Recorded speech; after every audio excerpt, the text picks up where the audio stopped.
I want to share my happiness with you. I landed my dream job and apartment, and I can finally leave my cheating husband. Original post.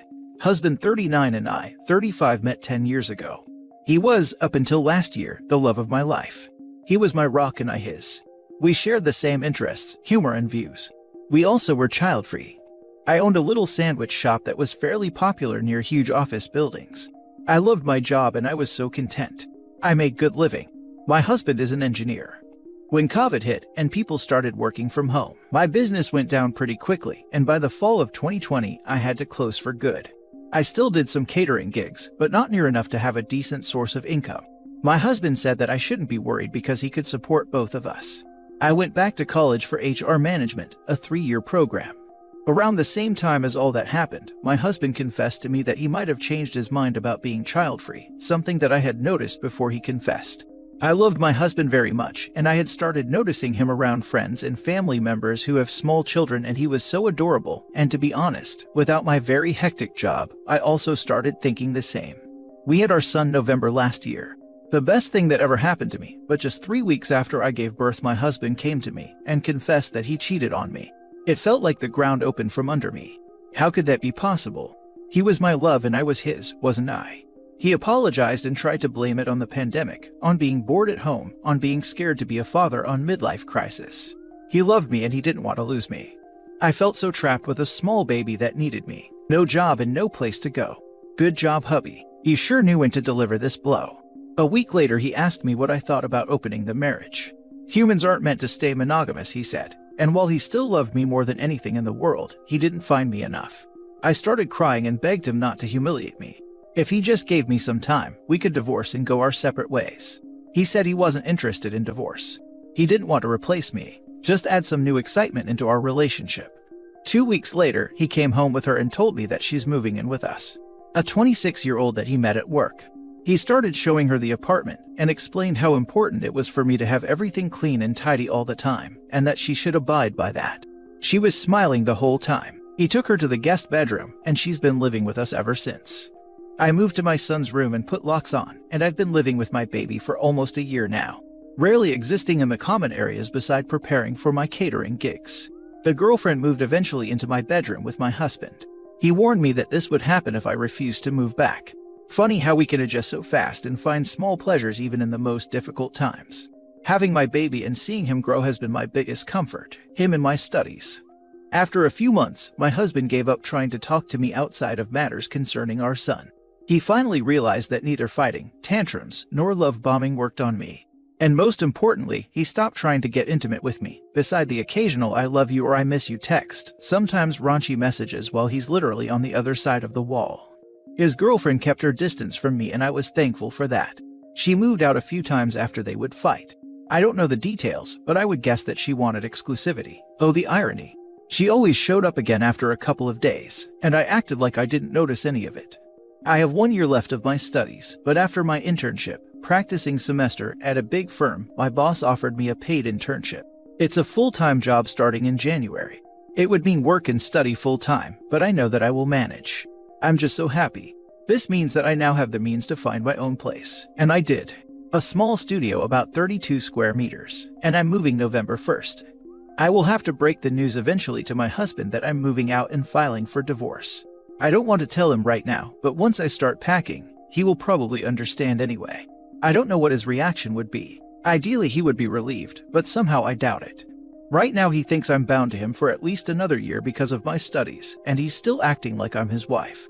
I have been so lucky this far, and hopefully my moving out and divorce won't be any different.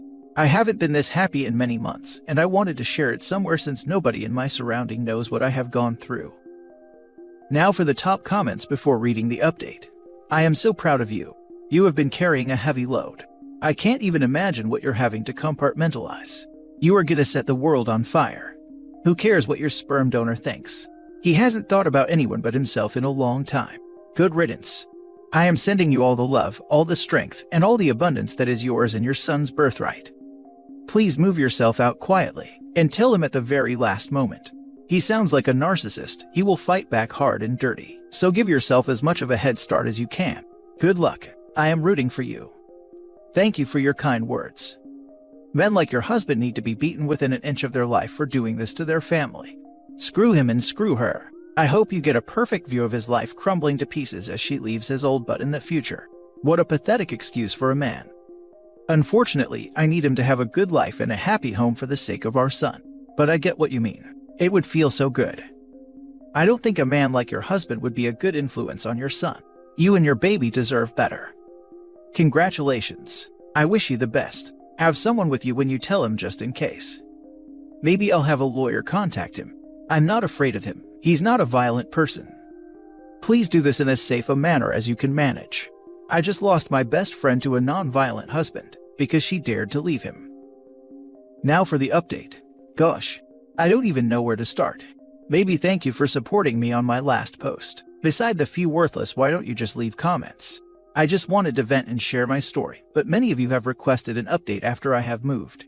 I got the keys to my little apartment 2 weeks ago because the previous tenant moved out earlier. I was grateful because I wanted to paint the room and do some makeover. I talked to the landlady and ended up telling her my whole story law. She promised me the next 2-bedroom that becomes available. When I got the keys, I felt that I could finally breathe. I'm not on good terms with my family, but I ended up telling them what's been going on in my life this past year, and my friends too. I don't know why I kept this a secret for so long. Maybe because I was too ashamed or embarrassed, or maybe because I had a definite plan and I didn't want outside influence or distraction. I didn't want my best friend to feel obligated to host me. I didn't want my sister to ask if I could forgive him, or my in-laws to try and change his mind. So, the best thing I knew was to keep quiet and act like everything was normal. I moved last Friday. I had packed all my kitchen gear, and my sons and my clothes, toys, etc. while my husband was at work. My best friend and her husband helped me. I didn't take any of the furniture because I thought it could wait until we divorced, and I requested division of property. I have no room for anything in my little apartment anyway. When my husband came home, I told him that I was leaving. He was confused at first, but I told him about my new apartment. So he asked me how I was going to afford it. His facial expression changed and he looked scared. He started telling me how he has been regretting all of what he did. He loved and missed me. He knew that he messed up and has been thinking that this wasn't what he wanted. He wanted his family back, our son and me. He asked me if I wanted my baby not to have his parents together. Then he said that he was leaving his girlfriend and she would be moving out, and it could be the two of us again. His girlfriend started fighting with him and I just left. He has now been calling me asking to see us. I still want a decent co-parenting relationship with him, so he took our son on Sunday to his parents to spend time with him. This is the first time I'm without my son a whole day. I cried the entire time. I need to get used to this. My in-laws apologized for what my husband did. I think they think this is going to pass and we will be back together. I think everybody think that, besides my best friend. I won't try to convince them. Let time tell them instead. My feelings are letting me down now. After all he did, I still love him with all my heart and I miss him. His kisses, his eyes, the way he looks at and touches me. How weird is that? I don't know if this is good or bad. I don't know if these feelings will disappear and what they will be replaced with. Hate. Is harboring hate for a man I'm bound to for at least 17 more years something good? Maybe I should use my love for him to create a better co-parenting relationship. Maybe I should not stop loving him, just find a new meaning for this love. Our son is so much like him, especially his smile. It makes it even harder not to think about or miss him. This past year I have not had time to reflect over my feelings. I've done a great job being matter-of-factly and suppress my feelings, but now I'm on my own in my own apartment. I can finally cry and mourn the love that we lost. And the weirdest thing is that I really believe that he still loves me too. In his own weird way. I don't think he ever stopped loving me. I have watched him with his girlfriend for a year now. It's never like how he was with me when we were happy. The only times I could see his old loving self was when he looked at our son or at me when he thought I couldn't see him. When I think of this, I cry even more because what a waste of a beautiful relationship. And for what? My son's birthday is in a few days. I feel so guilty, but I will not be celebrating it with my husband. My son is still too young to remember, so I won't be hurting him. Hopefully when he is older, my husband and I are on better terms so we can celebrate him together. But for now, I'm doing a party with my family and friends, and my husband can do a party for him if he wanted. I just wanted to say something before I leave. Last time many accused me of being too dependent, letting my husband taking care of me and our son. I thought this is how life/love/partnership was supposed to be. I had a very respectable business and I loved my job. I was happy and content. I had a loving and supportive husband. We bought our beautiful place and renovated it from scratch with both our hard-earned money. I never foresaw the pandemic and how my business would suffer, how my life would be turned upside down. And when it did, I thought I could rely on my husband because that's what people supposed to do. If the roles were reversed, I would gladly have supported him until he got on his feet again. Because in the long run, the whole family would reap the benefits. So no, I wasn't dependent. I just thought I had a good safety net. If you still don't understand that people, no matter where they are in life, could fall and need to start over, expecting their loved ones to support them, or at least not take advantage of them. If you still don't understand that this doesn't mean that they're weak, then there's nothing more I could say to explain myself. So I'll leave it at that. Congratulations on your new place. I know it feels strange right now. That will pass. You and your son will find a new normal soon. Thank you very much. I'm sure we will, and I can't wait. First thing, congrats on moving out. That is going to do wonders for your mental and emotional health. About the part you said that you think he still loves you in a weird way, I think you might be right. But you deserve so much more than that. You deserve to be loved and cherished in the right way. One that is sincere and honest and puts you first above passing flings. This guy put his own selfish wants above the love and respect he had for you and your relationship. Remember, it's okay to let yourself grieve what you had, but don't let it hold you back from maybe finding love again someday in your own time. Remember always that you and your baby boy deserve all the happiness in the world, and never settle for less. So apparently, humans can stay monogamous after all. You did well. I find it fortuitous that he discarded her as easily as he did you. She was foolish not to expect any other result. Get settled and start making headway into your new life. I know you have to cooperate, but I wouldn't be surprised if he tries to use that or financial assistance to remain tethered to your life. Don't let him do that. OP needs to only talk to him through a parenting app that keeps records, and she needs to document everything. And if he gets real manipulative, OP don't hesitate to go for full custody. Document. Especially the year you already spent with him, how he moved a stranger into your house, which put your child at risk as you didn't know her and what she was gonna do. How you had to lock yourself in your kid's room because he refused to make her leave or break up with her. I doubt the court will like that he made these unilateral decisions that were obviously not good for either you or your kid. What a ride. I wish you all the best. I too still love my cheating husband. It is probably normal, albeit weird. Take your time to mourn what you had. Much love to you. I'm so sorry. Are you staying with him? Not sure yet, it's all so new. I will never trust him again for sure. I thought my douche was horrid until I read about your douche. I'm really sorry you had to endure all this for a year. My douche at least did it behind my back. Now for the last story. Husband cheated at a bachelor party. Need support.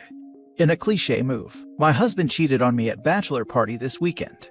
I can't believe his story obviously, but the story is that he got a lap dance from a stripper. He tried to hook up with her but he couldn't get it up as he had been drinking all day.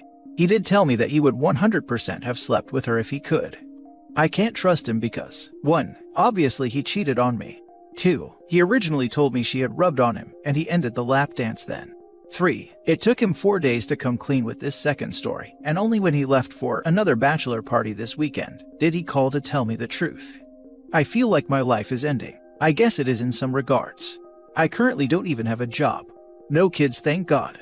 But my husband is the breadwinner in my marriage, and I moved around multiple times to further his career, at probably the expense of one for me. I feel like that line from Pride and Prejudice where Charlotte is saying she's got no prospects, no money, and she's a burden to her parents and frightened. Only I'm 32, and she was at least only 27. I guess I just need someone to talk me down and help me with next steps. I'm actually at a bachelorette party for my future sister-in-law who is marrying his brother, so I have to keep it together until Sunday. Somehow, or at least in public anyway. I can't get a divorce until I at least get a job. That much is certain for me. I need some stability. I don't have the best parents, so going home to them wouldn't be a great option for me. Someone just talk to me. I'm devastated. Now for the advice. You need to immediately consult a divorce attorney. You shouldn't assume how a divorce will work in your circumstances. You may be able to get temporary support order. How do you even find a divorce lawyer law? Like obviously I'm Googling, but a good one. If you are in an at-fault state, you want to get proof of his cheating, so the next time he confesses get it recorded. You have to check to make sure you live in a one-party consent state for recording someone. But if you live in an at-fault state, you will want to get on that. Yeah, I told him he had to email me his story of what happened if he wanted any option to reconcile. 32 female here also got cheated on during engagement. Still angry 3 months after D-Day. Don't have many words to comfort you, but just know you're not alone. Feel free to DM if you want to discuss further. If it helps, I'm 32 and husband cheated the same year we got married. I switched careers to move to a state I hate so he could better his career. Just know you're both not alone. But no choice has to be made immediately unless there is mistreatment. It's been almost a year since my D-Day and we separated but are dating. The time has helped me feel like I have control of next steps.